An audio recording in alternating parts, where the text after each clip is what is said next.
Thank you, Ohio. Thank you, Cleveland. Thank you. Thank you so much. Thank you very much, everybody. Everybody, please have a seat. Have a seat. We've got some business to do today. Thank you very much. I love you back. Thank you.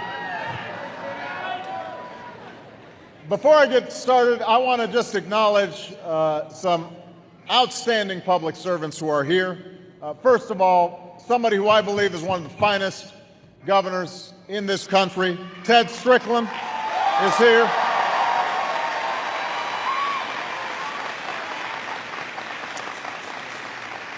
The Lieutenant Governor and soon-to-be junior senator from the great state of Ohio. I was thinking about my own. Lee Fisher is here.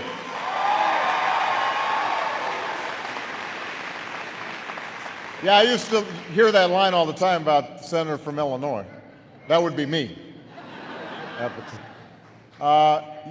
Outstanding mayor of Cleveland, Frank Jackson, is here.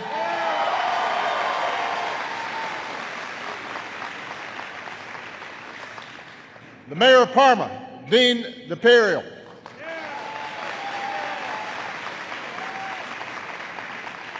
Somebody who's fighting for working families each and every day, Senator Sherrod Brown, is here.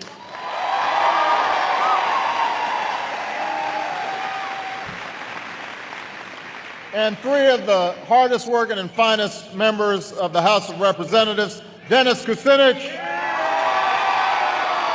Marcia Fudge, and John Bocheri.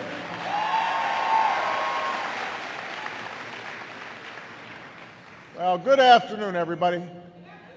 It is good to be back in Ohio.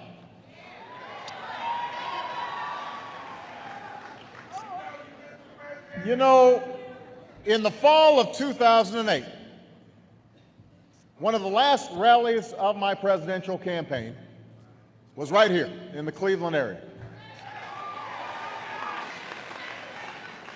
It was a hopeful time, just 2 days before the election.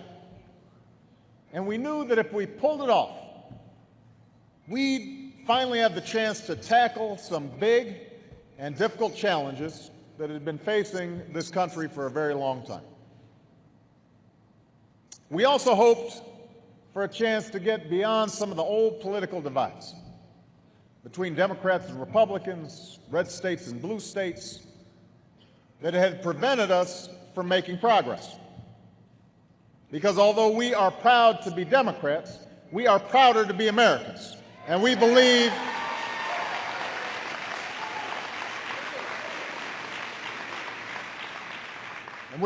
then and we believe now that no single party has a monopoly on wisdom.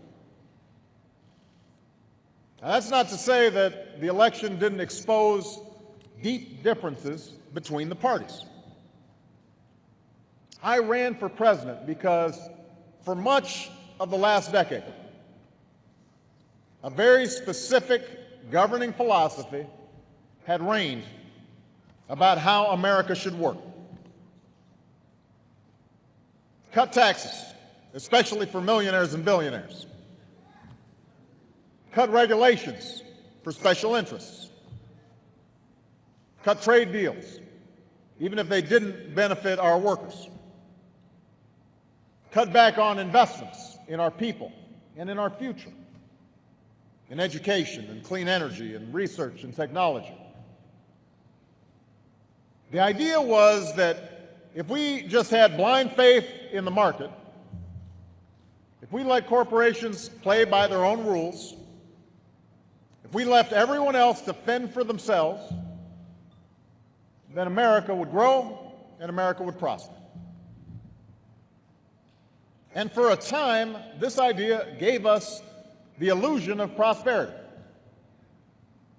We saw financial firms and CEOs take in record profits and record bonuses. We saw a housing boom that led to new homeowners and new jobs in construction. Consumers bought more condos and bigger cars and better TVs. But while all this was happening, the broader economy was becoming weaker. Nobody understands that more than the people of Ohio. Job growth between 2000 and 2008 was slower than it had been in any economic expansion since World War II. Slower than it's been over the last year. The wages and incomes of middle-class families kept falling, while the cost of everything from tuition to health care kept on going up. Folks were forced to put more debt on their credit cards and borrow against homes that many couldn't afford to buy in the first place. And meanwhile, a failure to pay for 2 wars and 2 tax cuts for the wealthy helped turn a record surplus into a record deficit. I ran for president because I believed that this kind of economy was unsustainable for the middle class and for the future of our nation. I ran because I had a different idea about how America was built. It was an idea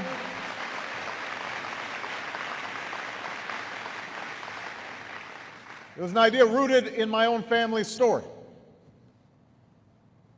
You see, Michelle and I are where we are today because even though our families didn't have much, they worked tirelessly, without complaint, so that we might have a better life.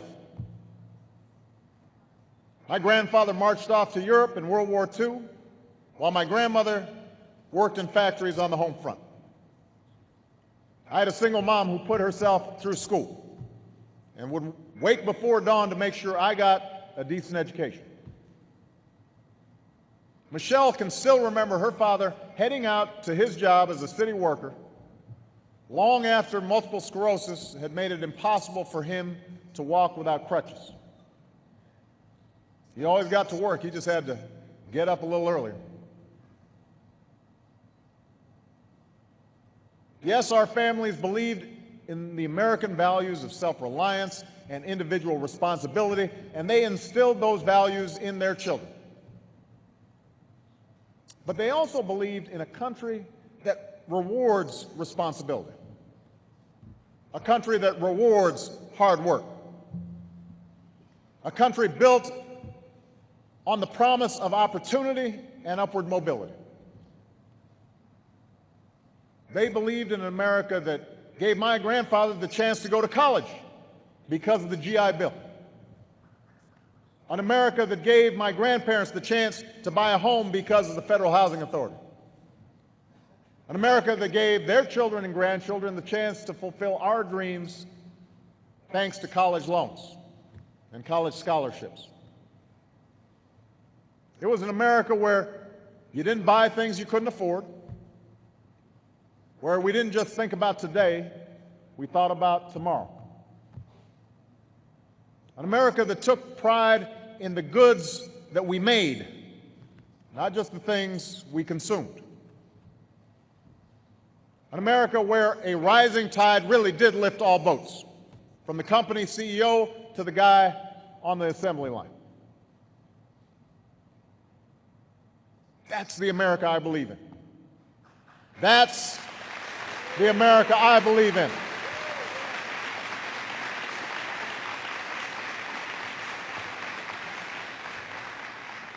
That's what led me to work in the shadow of the shuttered steel plant on the south side of Chicago when I was a community organizer. It's what led me to fight for factory workers at manufacturing plants that were closing across Illinois when I was senator. It's what led me to run for president. Because I don't believe we can have a strong and growing economy without a strong and growing middle class.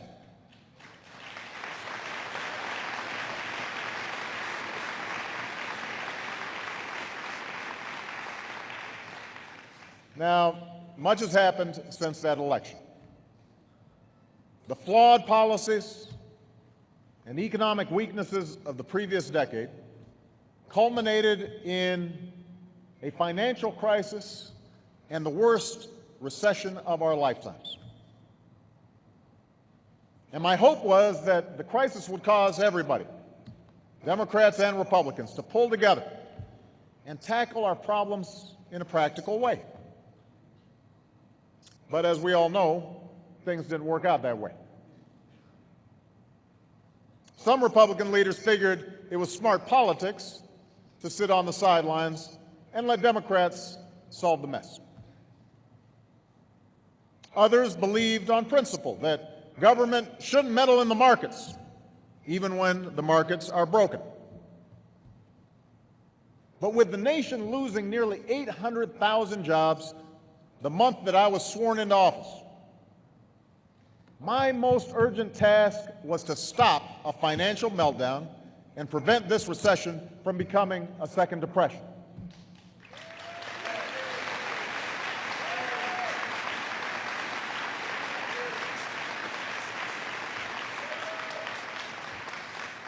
In Ohio, we have done that. The economy is growing again. The financial markets have stabilized. The private sector has created jobs for the last 8 months in a row.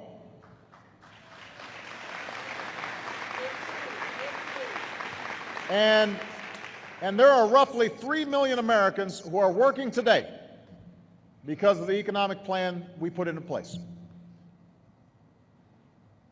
But the truth is, progress has been painfully slow. Millions of jobs were lost before our policies even had a chance to take effect.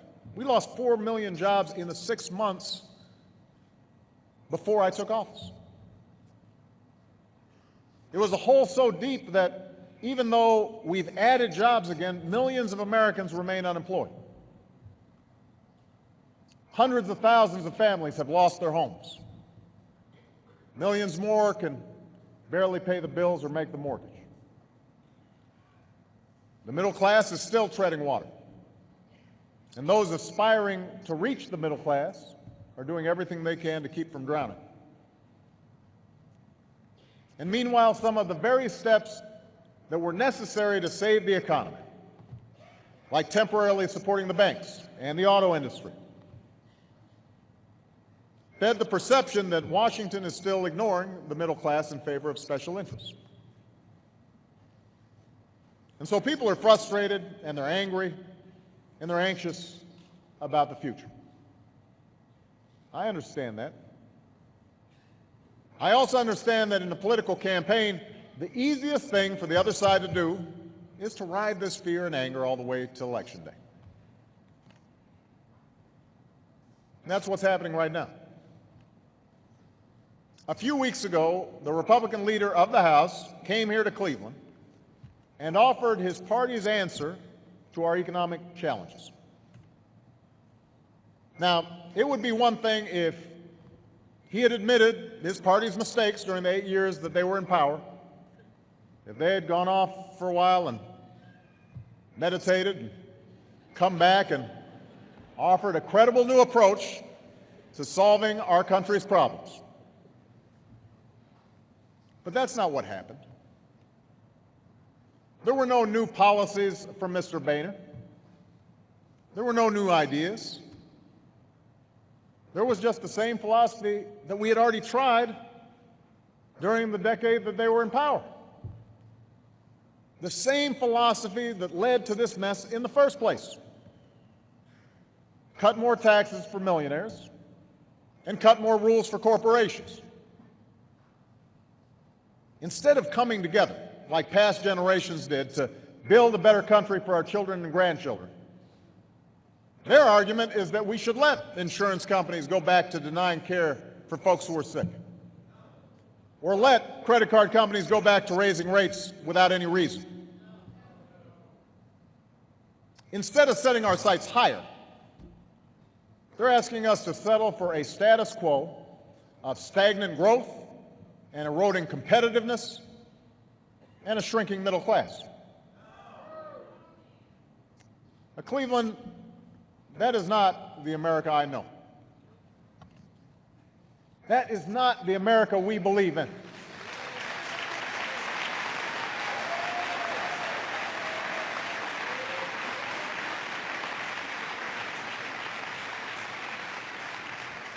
A lot has changed since I came here in those final days of the last election. But what hasn't changed is the choice facing this country. It's still fear versus hope, the past versus the future. It's still a choice between sliding backward and moving forward. That's what this election's about. That's the choice that you will face in November.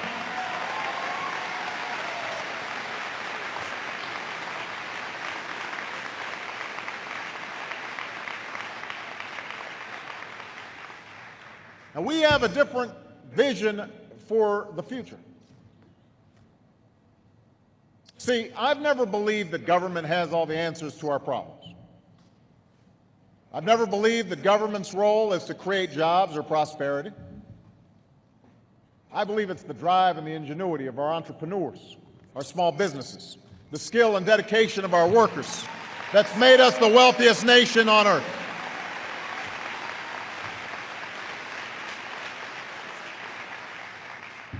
I believe it's the private sector that must be the main engine for our recovery. I believe government should be lean, government should be efficient. I believe government should leave people free to make the choices they think are best for themselves and their families, so long as those choices don't hurt others.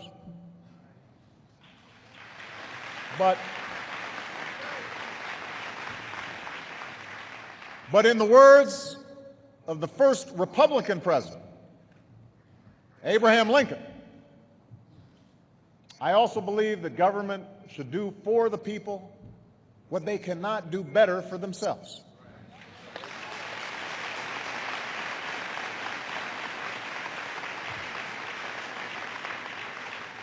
And that means making the long-term investments in this country's future that individuals and corporations can't make on their own.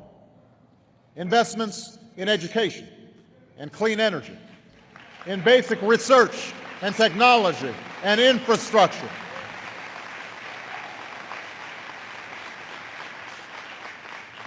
That means making sure corporations live up to their responsibilities to treat consumers fairly and play by the same rules as everybody else.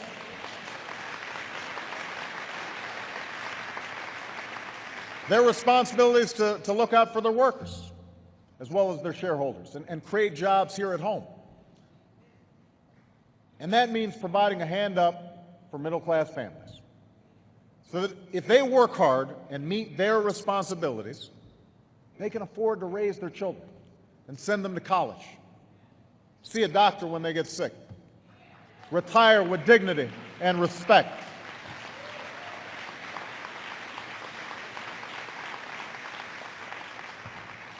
That's what we Democrats believe in: a vibrant free market, but one that works for everybody.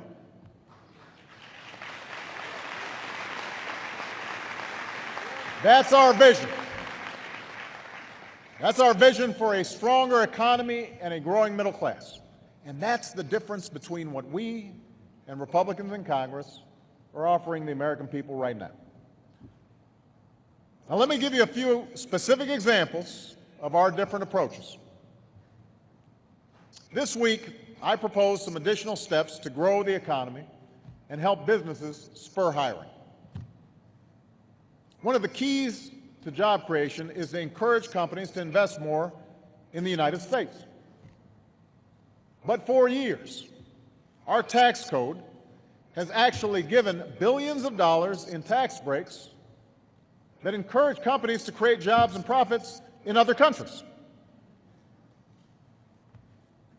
I want to change that. I want to change that.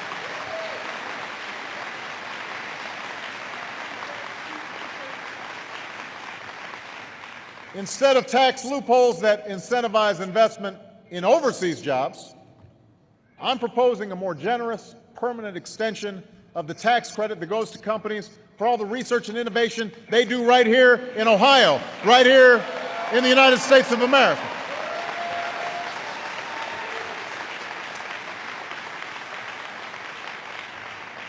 And I'm proposing that all American businesses should be allowed to write off all the investment they do in 2011.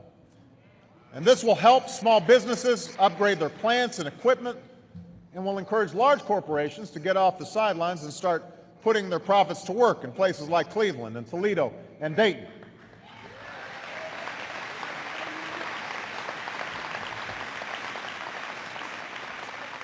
Now, to most of you, I'll bet this just seems like common sense. But not to Mr. Boehner and his allies. For years, Republicans have fought to keep these corporate loopholes open. In fact, when Mr. Boehner was here in Cleveland, he attacked us for closing a few of these loopholes and using the money to help states like Ohio keep hundreds of thousands of teachers and cops and firefighters on the job.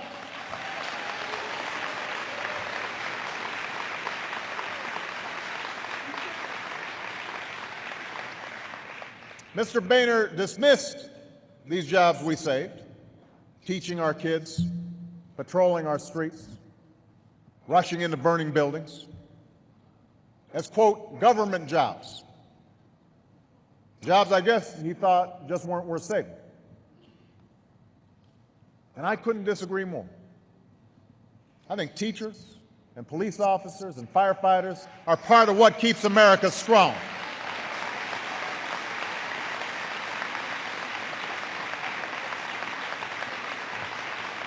And Ohio, I think if we're going to give tax breaks to companies, they should go to companies that create jobs here in America, not that create jobs overseas. That's one difference between the Republican vision and the Democratic vision. That's what this election is all about.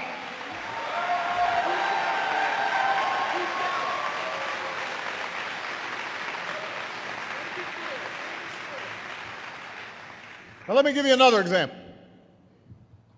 We want to put more Americans back to work rebuilding America. Our roads, our railways, our runways. When the housing sector collapsed and the recession hit, 1 in every 4 jobs lost were in the construction industry. That's partly why our economic plan has invested in badly needed infrastructure projects over the last 19 months. Not just roads and bridges, but high-speed railroads and expanded broadband access. Altogether, these projects have led to thousands of good private sector jobs, especially for those in the trades. Mr. Boehner and the Republicans in Congress said no to these projects, fought them tooth and nail. Though I should say it didn't stop a lot of them from showing up at the ribbon cuttings, trying to take credit. That's always a sight to see. Now, there are still thousands of miles of railroads and railways and runways left to repair and improve. And engineers, economists, governors, mayors of every political stripe believe that if we want to compete in this global economy, we need to rebuild this vital infrastructure. There is no reason Europe or China should have the fastest trains or the most modern airports. We want to put America to work building them right here in America.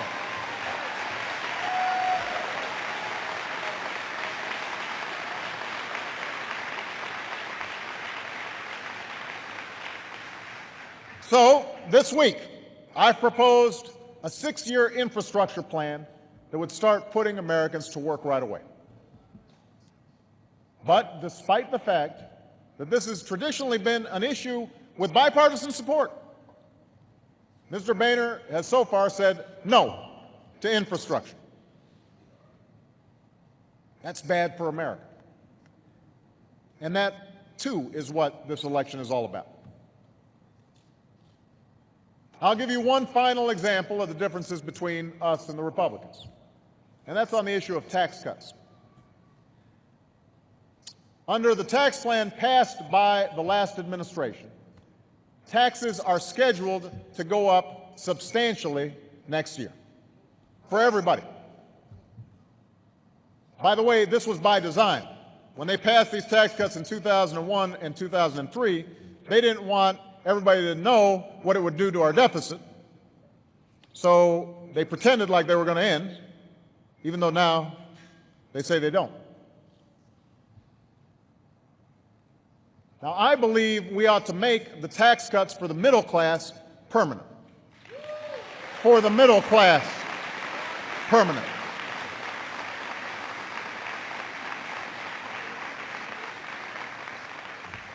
These families are the ones who saw their wages and incomes flatline over the last decade. You deserve a break. You deserve some help. And because folks in the middle class are more likely to spend their tax cut on basic necessities, that strengthens the economy as a whole. But the Republican leader of the House doesn't want to stop there. Make no mistake, he and his party believe we should also give a permanent tax cut to the wealthiest 2% of Americans. With all the other budgetary pressures we have, with all the Republicans talk about wanting to shrink the deficit, they would have us borrow $700 billion over the next 10 years to give a tax cut of about $100,000 each to folks who are already millionaires. And keep in mind, wealthy Americans are just about the only folks who saw their incomes rise when Republicans were in charge. And these are the folks who are less likely to spend the money, which is why economists don't think tax breaks for the wealthy would do much to boost the economy. So let me be clear to Mr. Boehner and everybody else. We should not hold middle-class tax cuts hostage any longer.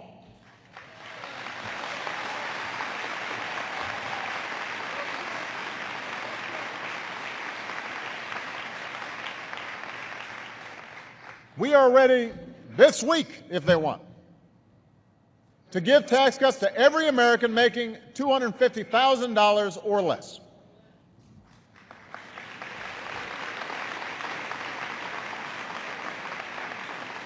That's 97% of Americans. Now, for any income over this amount, the tax rates would just go back to what they were under President Clinton. This isn't to punish folks who are better off. God bless them. It's because we can't afford the $700 billion price tag.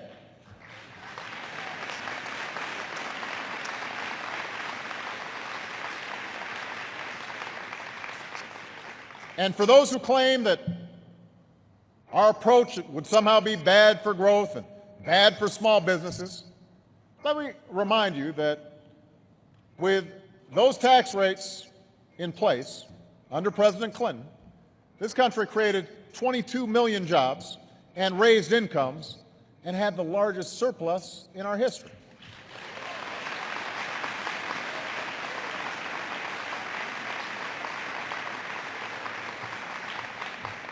In fact, if the Republican leadership in Congress really wants to help small businesses, they'll stop using legislative maneuvers to block an up or down vote on a small business jobs bill that's before the Senate right now.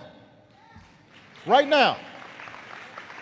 This is a bill that would do two things. It would cut taxes for small businesses and make loans more available for small businesses.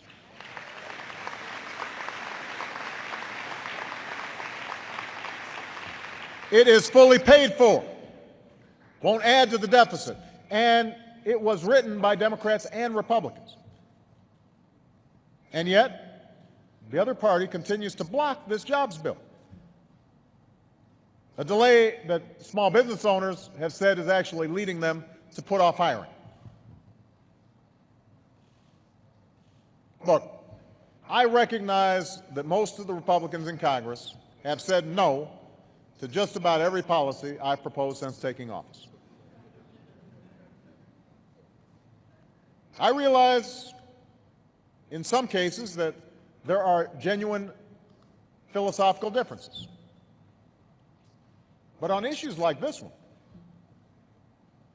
a tax cut for small businesses supported by the Chamber of Commerce, the only reason they're holding this up is politics, pure and simple.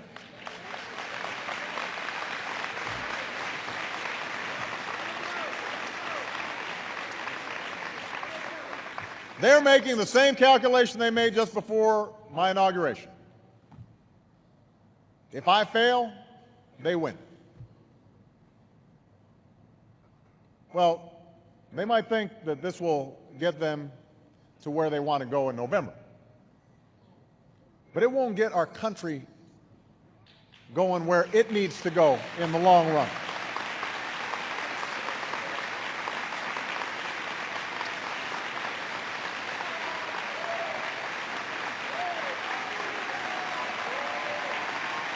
It won't get us there. It won't get us there. It won't get us there.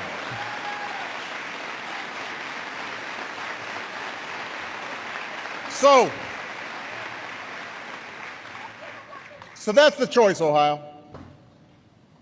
Do we return to the same failed policies that ran our economy into a ditch, or do we keep moving forward with policies that are slowly pulling us out? Do we settle for a slow decline, or do we reach for an America with a growing economy and a thriving middle class? That's the America that I see. We may not be there yet, but we know where this country needs to go. We see a future where we invest in American innovation and American ingenuity, where we export more goods so we create more jobs here at home, where we make it easier to start a business or patent an invention, where we build a homegrown clean energy industry, because I don't want to see new solar panels or electric cars or advanced batteries manufactured in Europe or in Asia. I want to see them made right here in the US of A by American workers.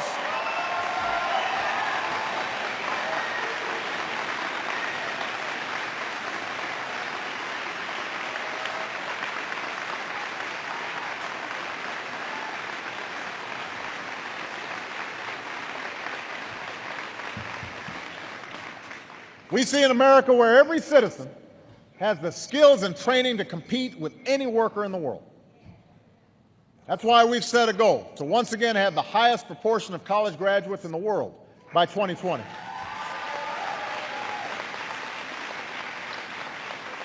That's why we're revitalizing community colleges like this one.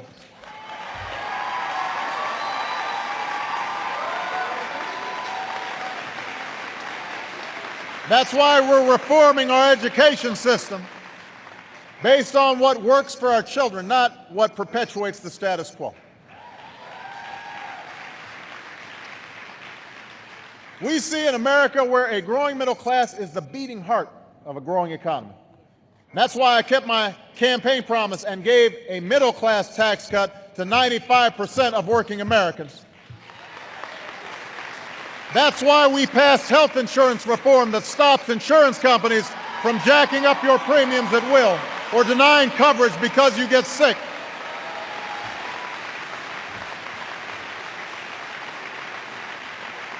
That's why we passed financial reform that will end taxpayer-funded bailouts, reform that will stop credit card companies and mortgage lenders from taking advantage of taxpayers and consumers. That's why we're trying to make it easier for workers to save for retirement and fighting the efforts of some in the other party to privatize Social Security, because as long as I'm president, no one is going to take the retirement savings of a generation of Americans and hand it over to Wall Street. Not on my watch.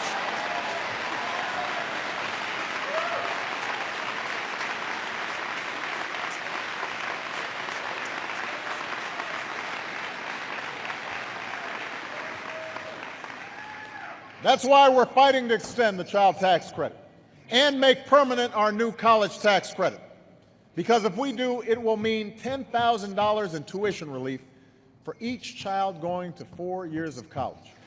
And I don't want any parent not to be sending their kids in good time or bad to college because they can't afford it. And finally, we see an America where we refuse to pass on the debt we inherited to the next generation. Now, let me spend just a minute on this issue because we've heard a lot of moralizing on the other side about this: government spending and debt. Along with the tax cuts for the wealthy, the other party's main economic proposal is that they'll stop government spending. Now, it's right to be concerned about the long-term deficit. If we don't get a handle on it soon, it can endanger our future.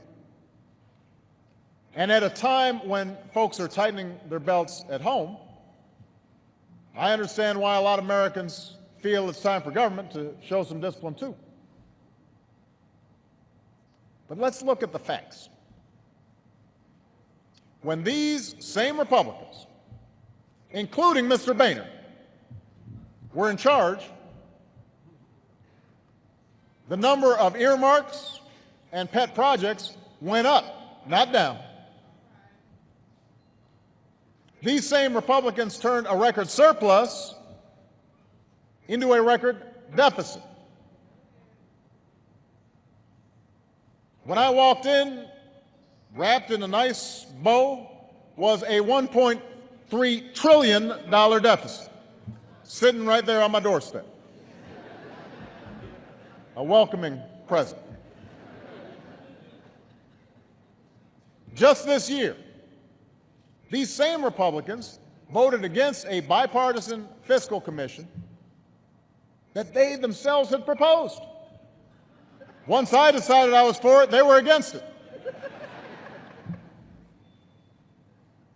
And when you ask them what programs they'd actually cut, they don't have an answer. That's not fiscal responsibility. That's not a serious plan to govern. Now, I'll be honest, I refuse to cut back on those investments that will grow our economy in the future. Investments in areas like education and clean energy and technology. I don't want to cut those things. And that's because economic growth is the single best way to bring down the deficit. And we need these investments to grow.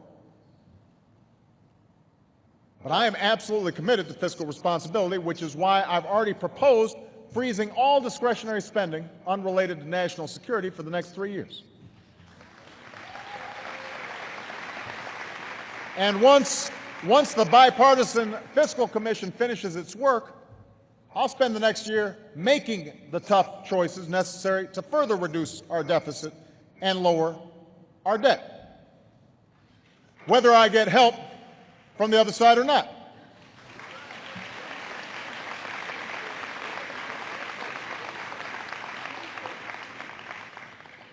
Of course, reducing the deficit won't be easy. Making up for the 8 million lost jobs caused by this recession won't happen overnight. Not everything we've done over the last 2 years has worked as quickly as we had hoped. And I'm keenly aware that not all of our policies have been popular. So no, our job is not easy. But you didn't elect me to do what was easy.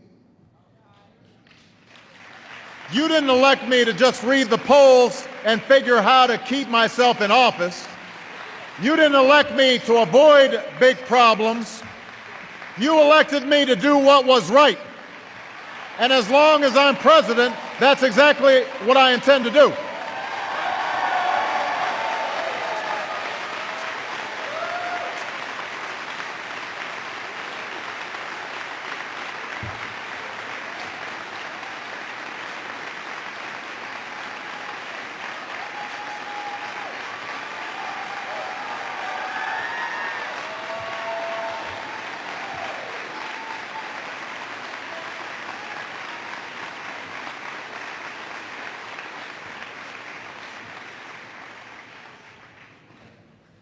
This country is emerging from an incredibly difficult period in its history.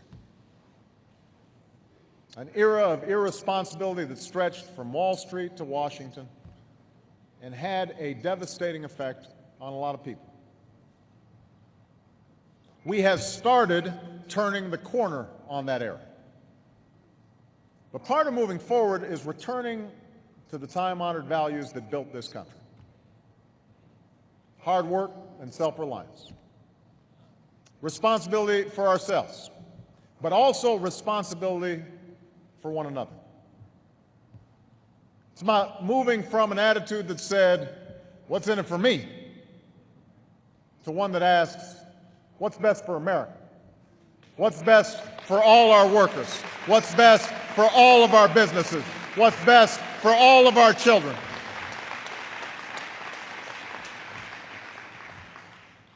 These values are not Democratic or Republican. They are not conservative or liberal values. They are American values. As Democrats, we take pride in what our party has accomplished over the last century: Social Security and the minimum wage, the GI Bill and Medicare, civil rights and workers' rights and women's rights. But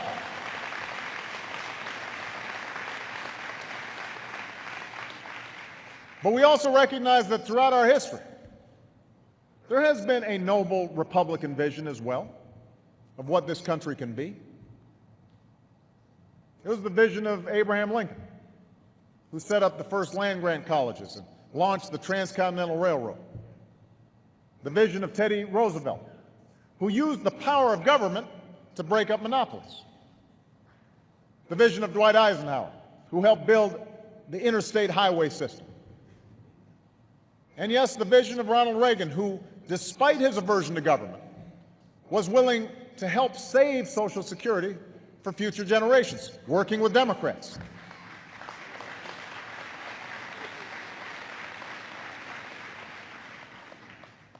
These were serious leaders for serious times. They were great politicians, but they didn't spend all their time playing games or scoring points.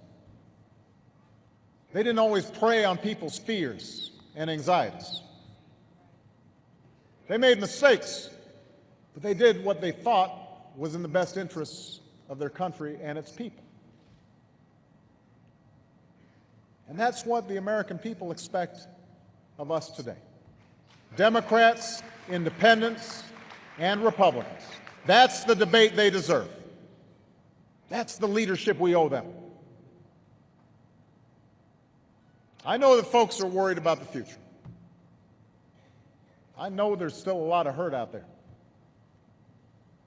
And when times are tough, I know it can be tempting to give in to cynicism and fear and doubt and division,